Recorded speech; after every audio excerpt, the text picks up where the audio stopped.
अस्सलाम वालेकुम, कैसे हैं आप सब। तो आज हम स्टार्ट करने जा रहे हैं एक्सरसाइज 2B का क्वेश्चन नंबर 1 का पार्ट नंबर सी। तो मेरे पास ये थिंक न्यू सिलेबस मैथमेटिक्स की बुक 2 है और उसका ये चैप्टर नंबर 2 चल रहा है। मैंने इस चैप्टर के नेम से एक सेपरेट प्लेलिस्ट बनाई हुई है, उसका लिंक भी नीचे डिस्क्रिप्शन में दिया हुआ है ताकि आप लोगों को उस चैप्टर से रिलेटेड तमाम सोल्यूशंस एक जगह पर आसानी से इसी प्लेलिस्ट में मिल सकें। इसके अलावा आपको डिस्क्रिप्शन में मेरे सोशल अकाउंट्स के लिंक यानी मेरी फेसबुक प्रोफाइल, मेरी इंस्टाग्राम प्रोफाइल और मेरा ईमेल आईडी भी मिल जाएगा। आप इन्हीं अकाउंट्स के थ्रू अपने क्वेश्चंस को, सजेशंस को मुझ तक भी पहुंचा सकते हैं। तो आइए स्टार्ट करते हैं। तो पहले क्वेश्चन नंबर 1 की स्टेटमेंट को रीड करेंगे, फिर पार्ट नंबर सी करेंगे। इससे पहले वाली वीडियोस में मैं पार्ट नंबर ए और पार्ट नंबर बी बता चुका हूं, बिल्कुल उसी पैटर्न पे हमने पार्ट नंबर सी भी करना है। तो यहां पर स्टेटमेंट में लिखा हुआ है, using the graphical method solve each of the following pair of simultaneous equations. तो आपको कहा जा रहा है कि आपने ग्राफिकल मेथड की मदद से तमाम जो नीचे दी गई साइमल्टेनियस इक्वेशंस हैं क्वेश्चन नंबर 1 के डिफरेंट पार्ट में जो गिवन है उनको सॉल्व करके दिखाना है। अब इससे पहले भी आपको बताता आ रहा हूँ, साइमल्टेनियस इक्वेशंस ऐसी इक्वेशंस को बोलते हैं जिनको एक साथ सॉल्व किया जाता है किसी कॉमन सोल्यूशन के लिए। यानी अगर आप देखें, ये आपके पास यहाँ पर दो इक्वेशंस लिखी हुई हैं, जब आप इन दोनों इक्वेशंस को एक साथ सॉल्व करेंगे तो आपको एक ऐसा सोल्यूशन मिलेगा, सोल्यूशन से मुराद है एक्स और वाई की वैल्यूज। तो आपको ऐसी एक्स और वाई की वैल्यूज मिलेंगी जो पहली वाली इक्वेशन का भी सोल्यूशन होंगी, दूसरी वाली इक्वेशन का भी सोल्यूशन होंगी। यानी उन वैल्यूज को आप पहली वाली इक्वेशन में पुट करेंगे तो भी लेफ्ट हैंड साइड और राइट हैंड साइड इक्वल आएगी, दूसरी इक्वेशन में पुट करेंगे उन्हीं वैल्यूज को तो भी लेफ्ट हैंड साइड और राइट हैंड साइड इक्वल आएगी। इसको हम बोलते हैं किसी सोल्यूशन का अपनी इक्वेशंस को सेटिस्फाई करना। तो जब भी आपको किसी इस तरह दो इक्वेशंस का कॉमन सोल्यूशन मिलता है तो उन दो इक्वेशंस को जिनको हमने इकट्ठा सॉल्व किया होता है उनको हम साइमल्टेनियस इक्वेशन बोल रहे होते हैं और उनके सोल्यूशन को उनका कॉमन सोल्यूशन बोल रहे होते हैं। तो साइमल्टेनियस इक्वेशन को सॉल्व करके हमेशा हम कॉमन सोल्यूशन ही निकालना होता है। तो यहाँ पर उस सोल्यूशन को निकालने के लिए जो मेथड इस्तेमाल करना है वो है ग्राफिकल मेथड। अब ग्राफिकल मेथड में करना ये होता है कि आपने जो ये पहली इक्वेशन है दी गई है इसका ग्राफ बनाना है और जो दूसरी इक्वेशन दी हुई है इसका भी आपने ग्राफ बनाना है सेमी ग्राफ पेपर के ऊपर। तो जहां पर इन दोनों इक्वेशंस के ग्राफ एक दूसरे को टच करते हैं उस पर्टिकुलर पॉइंट को हम बोलते हैं इनका सोल्यूशन और इस मेथड को हम बोलते हैं ग्राफिकल मेथड। तो आइए स्टार्ट कर लेते हैं। तो मैंने आपको पहले भी समझाया हुआ है, सबसे पहला स्टेप आपने ये करना है कि आपने इन दोनों इक्वेशंस को लेबल कर लेना है। जैसे ये हमारे पास इक्वेशन नंबर 1 हो जाएगी, आप किसी भी नेम से इसको लेबल कर सकते हैं, और ये हमारे पास इक्वेशन नंबर 2 हो जाएगी। ये मैंने यहाँ पर इन दोनों को इस तरीके से लेबल कर लिया। अब आगे आपने क्या करना है, जब भी आपने ग्राफ बनाना होता है आपको एक टेबल बनाना पड़ता है जिसमें एक्स और वाई की वैल्यूज होती हैं, क्योंकि उन्हीं वैल्यूज से हमें पॉइंट्स मिल रहे होते हैं और उन पॉइंट्स को प्लॉट करके हमें ग्राफ मिल रहा होता है। तो हम सबसे पहले अपनी इक्वेशन नंबर 1 से स्टार्ट करेंगे। तो यहाँ पे मैं लिखूंगा फ्रॉम इक्वेशन नंबर 1 और इस इक्वेशन को मैं यहाँ पे आगे लिख भी दूंगा, वो है 3x - 2y = 7। अब मैंने आपको बताया हुआ है कि आपने टेबल कैसा बनाना है। आपने इस तरह की एक लाइन लगानी है, एक इस तरह की लाइन लगानी है, यहाँ पर ऊपर x की वैल्यूज आएंगी, नीचे y की वैल्यूज आएंगी, और कम से कम आपने 3 वैल्यूज ज़रूर जो है ना लिखनी है। कम से कम 3 वैल्यूज आप यूज़ कर लीजिएगा, 2 भी अगर होंगी उससे भी काम चल जाएगा, लेकिन 3 हो जाए तो और बेहतर है।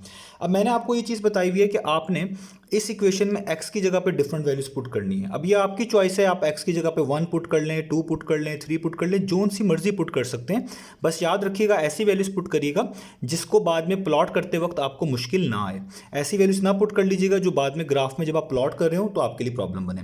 जैसे मिसाल के तौर पर हम स्टार्ट करते हैं यहाँ पर, तो मैं पहले x की जगह पर जो है 1 पुट करता हूँ। मैं क्या पुट कर रहा हूँ, x की जगह पर 1। आप कोई भी वैल्यू पुट कर सकते हैं। तो मैं यहाँ पे लिखूंगा पुट x = 1। तो देखें यहाँ पे जो ये 3x लिखा हुआ है मैं यहाँ पे पुट करने लगा हूँ 3 वैसे का वैसे। ये जो x है इसकी जगह पे 1 पुट कर दिया, -2y वैसे का वैसे, और =7 वैसे का वैसे। अब यहाँ पर 3 1 टाइम्स कितना होता है, वो होता है 3, -2y वैसे का वैसे, और ये 7 भी वैसे का वैसे। अब ये +3 है, ये एक तरह का 3 आप कह लें ऐड हो रहा है इस -2y में। तो ये +3 इक्वेशन के दूसरी तरफ मूव करेंगे तो यहाँ पे तो -2y बच जाएगा, और ये +3 वहाँ जाके क्या हो जाएगा, -3 हो जाएगा। अब आपको आगे पता है 7 - 3 कितना होगा, वो होगा 4। आप यहाँ पे लिख लेंगे 4 और यहाँ पे आ जाएगा -2y। ठीक है। अब ये -2 यहाँ पर मल्टीप्लाई हो रहा है, इसको इक्वेशन के दूसरी तरफ मूव करेंगे तो ये वहाँ जाकर इस 4 को डिवाइड करेगा, यानी इसके इस तरह नीचे आएगा। और आपको पता है 2 1 टाइम्स 2 होता है, 2 2 टाइम्स 4 होता है। तो y की वैल्यू आपके पास कितनी आ गई, -2। तो यहाँ पर आप देखें मैंने y की वैल्यू -2 निकाल ली। इसका मतलब जब मैंने x की वैल्यू 1 पुट करी तो मुझे y की वैल्यू -2 मिली। मैं यहाँ पर इसको टेबल में इस तरीके से लिख दूंगा। अब मैंने कोई और भी x की वैल्यू पुट करनी है। अब मैंने 1 पुट किया ना, मैं x की जगह पर -1 भी यहाँ पर पुट करके देखता हूँ। तो आप कोई भी वैल्यू पुट कर सकते हैं अगेन। तो मैं यहाँ पर x की जगह पर अब -1 पुट करने लगा हूँ। तो यहाँ पे इस x की जगह पे आप -1 पुट कर दें, ये हो जाएगा 3 टाइम्स ऑफ -1 -2y = 7। ठीक है। अब इसको आप सॉल्व करें। ठीक है, तो इसको हम सॉल्व कर लेते हैं। तो ये आपके पास क्या बन जाएगा, 3 को -1 से मल्टीप्लाई करेंगे -3, आगे -2y वैसे ही, 7 वैसे का वैसे ही। ये -3 है, इक्वेशन के दूसरी तरफ जाके +3 हो जाएगा, यहाँ पे -2y वैसे का वैसे ही, और ये हो जाएगा 7 + 3। और 7 + 3 कितना होता है, वो होता है 10। और यहाँ पे ये आपके पास -2y वैसे का वैसे ही। और अगले स्टेप में आप क्या करेंगे, ये -2 यहाँ पर मल्टीप्लाई हो रहा है, ठीक है, इसको आप इक्वेशन के दूसरी तरफ भेजेंगे तो ये वहाँ जाकर 10 को डिवाइड करेगा, यानी 10 डिवाइडेड बाय -2 हो जाएगा। और आपको पता है 2 1 टाइम्स, 2 5 टाइम्स, तो y की वैल्यू यहाँ पर आ गई -5, एक नेगेटिव ये वाला और ऊपर जो 5 आया। तो इसका मतलब जब आपने x की वैल्यू -1 पुट करी तो आपको y की वैल्यू क्या मिली, -5। तो यहाँ पर मैंने ये पुट यहाँ पर कर ली, ठीक है।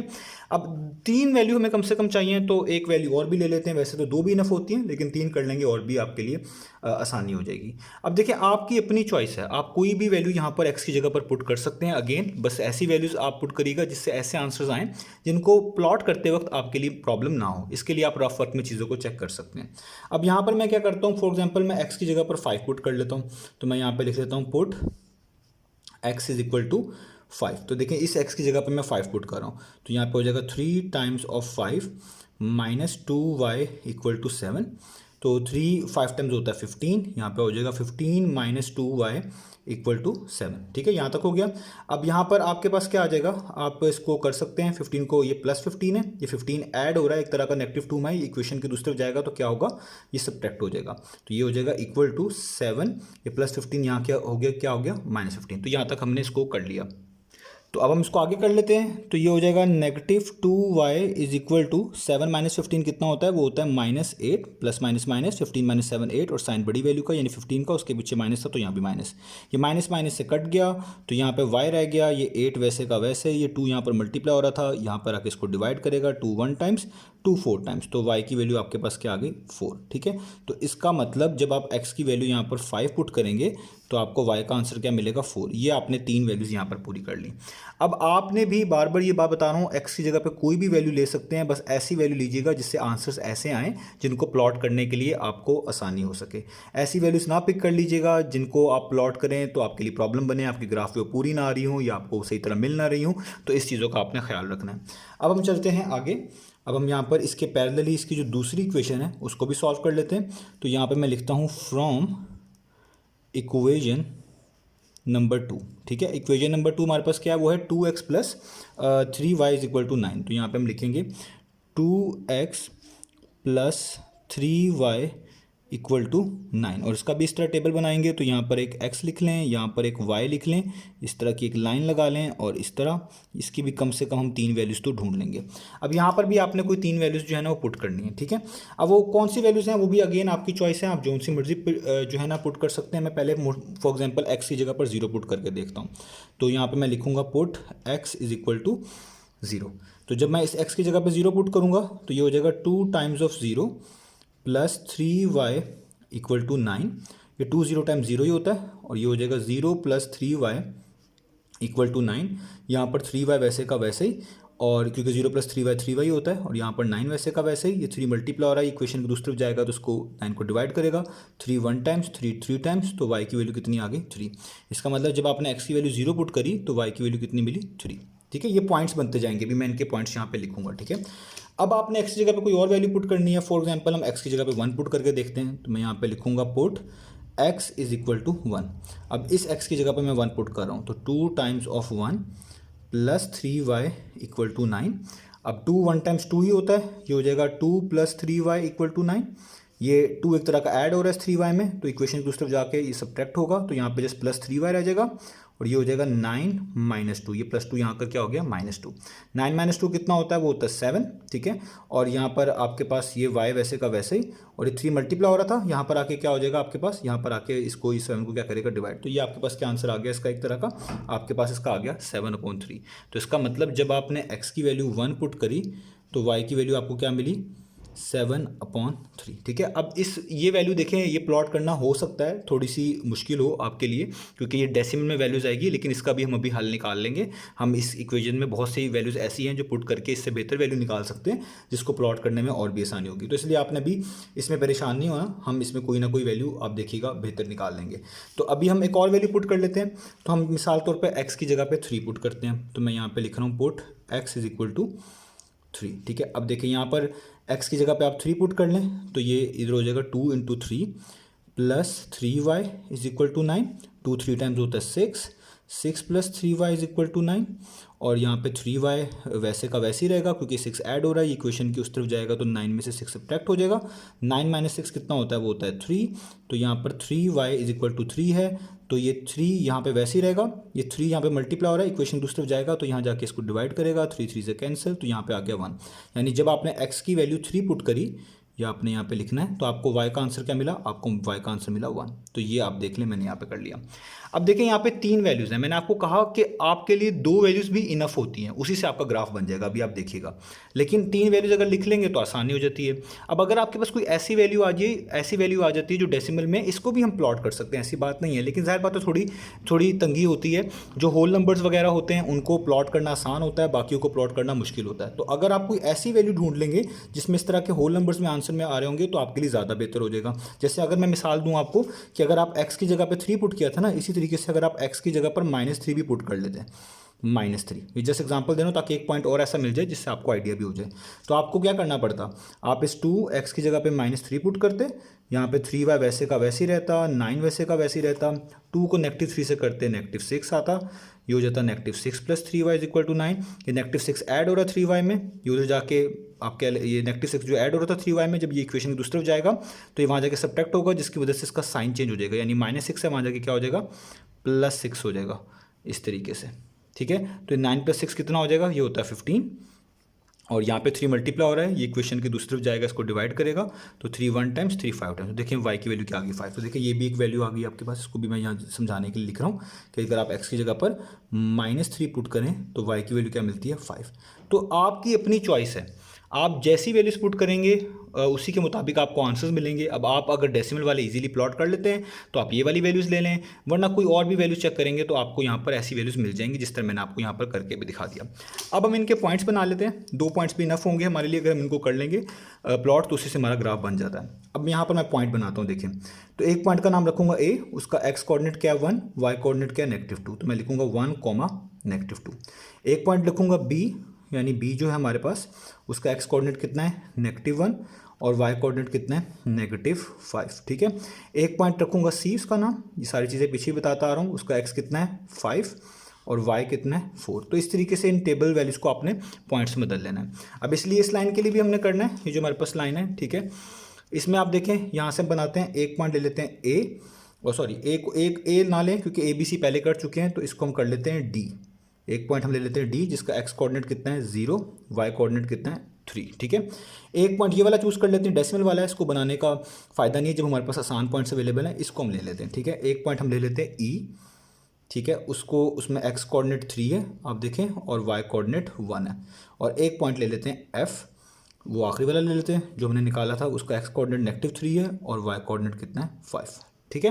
तो आप इस पॉइंट को भी यूज़ कर सकते हैं, अगेन कोई इशू की बात नहीं है। लेकिन बात यह है कि जब हमारे पास आसान पॉइंट्स अवेलेबल है और हमने लाइन ही बनानी है तो हम इजी पॉइंट्स की मदद से बना लें, क्यों हम मुश्किल से बनाएं।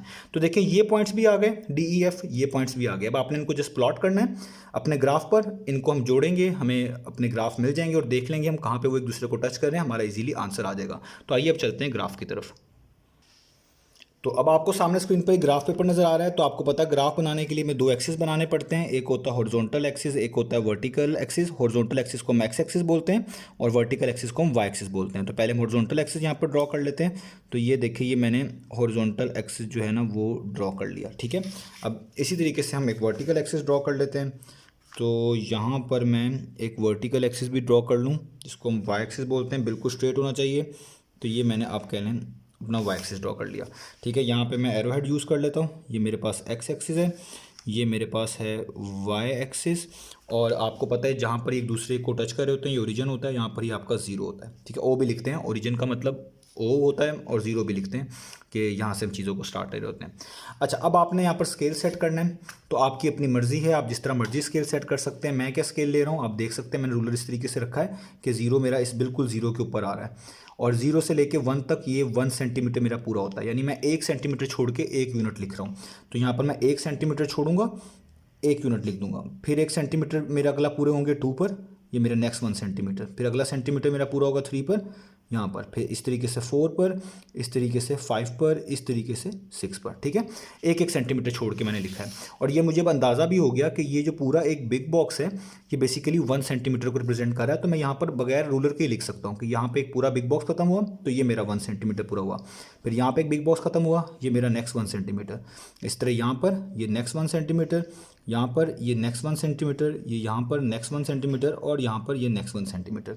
अब यही सेम स्केल जो मैंने एक्स एक्सिस पे रखा है कि 1 सेंटीमीटर छोड़कर 1 यूनिट काउंट किया, ये आप यहाँ पे लिख भी दीजिएगा, मैंने आपको वर्बली बता दिया। यही मैंने वाई एक्सिस पे भी लिखना है।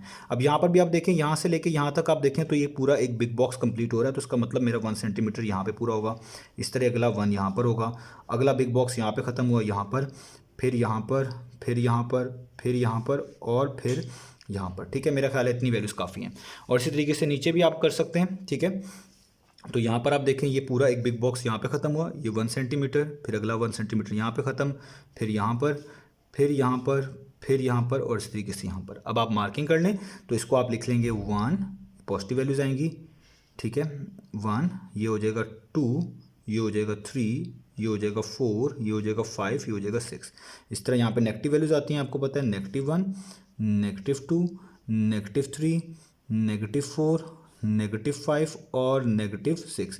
इस तरह यहाँ पे वैल्यूज आएंगी, +1, 2, 3, 4, 5, 6 और 7। आप कितनी वैल्यूज भी लिख सकते हैं, ये आपके पॉइंट पे डिपेंड करता है, जहाँ तक चाहिए होंगी उसके मुताबिक आप इसको लिख लीजिएगा, ठीक है।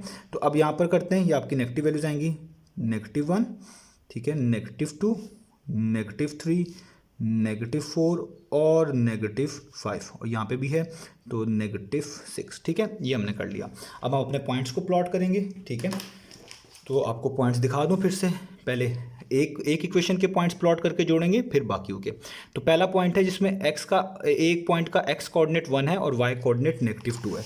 तो एक्स कोऑर्डिनेट 1 यहाँ पर है और -2 यहाँ पर नीचे है, यानी 1 के नीचे -2 के सामने आपको प्लॉट करने आते हैं। ये वाला पॉइंट एग्जैक्टली होगा मेरा ए, इसको बोलूँगा ये है 1, -2, ठीक हो गया। अब आगे देखें, बी पॉइंट का जो एक्स कोऑर्डिनेट है वो -1 है और वाई कोऑर्डिनेट -5 है।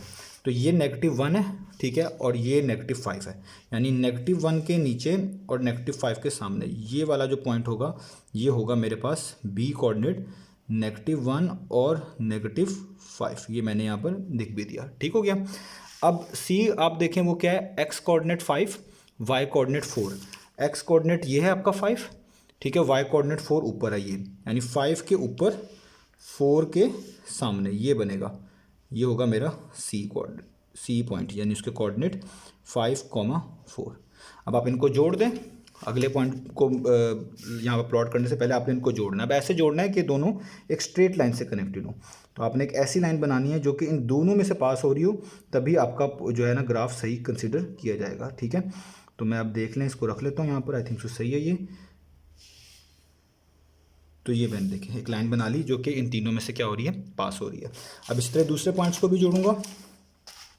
तो देखें दूसरे पॉइंट में एक्स कोऑर्डिनेट, दूसरी इक्वेशन के जो पॉइंट्स हैं इसमें एक्स कोऑर्डिनेट 0 है, वाई कोऑर्डिनेट 3 है। जिस पॉइंट का एक्स कोऑर्डिनेट 0 वो वाई एक्सिस पे ऊपर होता है, तो 3 पे आप ढूंढे वाई एक्सिस कहाँ पे है, वाई एक्सिस पे 3 कहाँ पर है, तो ये है। तो बेसिकली यही आपका एक पॉइंट है ये, ठीक है। इसका पॉइंट डी है, एक्स कोऑर्डिनेट 0, वाई कोऑर्डिनेट 3, ठीक है। अगला ढूंढें, जैसे आप देखें अब एफ जो पॉइंट है, आप ई पॉइंट जो है आप देख लें पहले इसको, X coordinate 3, Y coordinate 1, X coordinate 3 और वाई कोऑर्डिनेट 1, यानी आप कह लें X coordinate 3, Y coordinate 1। Exactly अगर आप देखें तो ये आपके पास कहाँ पे बन रहा है, ये आपके पास बन रहा है यहाँ पर। मैं इसको एक बार फिर से चेक कर लूँ, एक्स कोऑर्डिनेट 3 है, वाई कोऑर्डिनेट 1 है, ओके। तो ये एग्जैक्टली बन रहा है यहाँ पर, ठीक है, ए यहाँ पर, ठीक है, यानी इस लाइन के ऊपर ही आ गया। तो ये हो गया ई, इसके पास ई वाला पॉइंट, इसका एक्स कोऑर्डिनेट 3, वाई कोऑर्डिनेट 1। और अब आप एफ वाला देखें तो एक्स कोऑर्डिनेट -3 है, वाई कोऑर्डिनेट 5 है। ये है एक्स कोऑर्डिनेट -3, ठीक है, यहाँ पे -3 की लिखा हुआ है, और वाई 5 है, 5 है तो पॉजिटिव है, तो इसका मतलब ये ऊपर है आपके पास 5 पॉजिटिव, यानी -3 के ऊपर और 5 के सामने, तो यहाँ बनेगा ये, ठीक है। ये मेरा एफ हो गया, एक्स कोऑर्डिनेट -3, वाई कोऑर्डिनेट 5, ठीक है, हो गया। अब मैं इनको भी जोड़ देता हूँ इन सारों को। तो देखें ये 3 पॉइंट्स हैं आपके, तो आपने अब ऐसी एक लाइन लगानी है जो कि इन तीनों पॉइंट में से पास हो रही हो। ये बड़ी इंपॉर्टेंट बात है कि इन तीनों में से गुजरनी चाहिए, तभी आपका ग्राफ को सही माना जाएगा। तो मैं ज़रा लाइन को थोड़ा बेहतर कर लूँ ताकि आसानी हो जाए। ठीक है, तो ये देखें, ये मैंने जोड़ लिए। अब आपने ये देखना है कि वो कौन सा बेसिकली जो है ना पॉइंट है जो कि कॉमन पॉइंट है, यानी ये दोनों लाइंस ने एक दूसरे को कहाँ पर टच किया। तो आप देखिए ये वाला वो पॉइंट है जहाँ पे इन दोनों लाइन ने एक दूसरे को टच किया। और अगर आप इस पॉइंट के कोऑर्डिनेट्स देखिए, हमें पहले से ही मालूम है वो कितने हैं, 3,1। एक तरह का आप देख लेना यहाँ से, अगर आप इधर से 3 से ऊपर जाएँ तो भी आप इसी पॉइंट पे पहुँचते हैं, इधर से वाई एक्सिस के लिए चेक करना हो तो आप 1 पे पहुँचते हैं, यानी 3,1। यानी ये आपको एक ऐसा पॉइंट मिला है जो कि इन दोनों लाइंस पे है, या यूँ कह लें कि जहाँ पे दोनों लाइंस एक दूसरे को टच कर रही हैं, ये वो वाला पॉइंट है, ये वाला। और उस पॉइंट के कोऑर्डिनेट्स चेक करने का तरीका ये होता है कि उससे एक्स एक्सिस की तरफ स्ट्रेट लाइन ड्रॉ करें तो आपको एक्स कोऑर्डिनेट मिल जाएगा, उसी पॉइंट से वाई एक्सिस की तरफ लाइन ड्रॉ करें तो आपको वाई कोऑर्डिनेट मिल जाएगा, जो कि बनता है 3,1। मैंने भी यहाँ पर लगाया भी था, एग्जैक्टली वही पॉइंट आपके पास आ भी गया है। तो यही इसका सोल्यूशन है। तो आप इसके सोल्यूशन को किस तरह लिखेंगे ये आप अलग से लिख लीजिएगा, मैं यहाँ पे ग्राफ पेपर पे लिख रहा हूँ। तो इसका सोल्यूशन क्या है कि x की वैल्यू 3 है क्योंकि x कोऑर्डिनेट 3 मिला है, और y की वैल्यू 1 है क्योंकि y कोऑर्डिनेट 1 मिला है। और इसको अगर पॉइंट की फॉर्म में लिखा हो तो जस्ट 3,1 लिख देंगे, तो ये भी इसका सोल्यूशन हो जाएगा। तो इस तरीके से आपने ग्राफिकल मेथड करना होता है कि जहाँ पर आपकी ग्राफ वाली दोनों लाइंस एक दूसरे को टच करती हैं वही आपका सोल्यूशन कहलाती हैं। अब इसमें एक चीज़ मैं और लिख दूँ कि जिस तरह ये मेरी पहली वाली इक्वेशन का ग्राफ था, मैं इस पर इसकी इक्वेशन लिख दूंगा जो कि थी 3x - 2y = 7। आप भी ऐसे कर दीजिएगा। ये वाली लाइन मेरी दूसरी इक्वेशन का ग्राफ था, तो इसको आप लिख दीजिएगा 2x + 3y = 9। तो यहाँ पर आप देखें हमने ये क्वेश्चन कर लिया, इसका स्केल आप खुद से मेंशन कर लीजिएगा। इस तरीके से हमने इसको मैनेज करना है। तो उम्मीद है आपको समझ आया होगा। इंशाल्लाह नेक्स्ट वीडियो में मिलेंगे बाकी सॉल्यूशंस के साथ।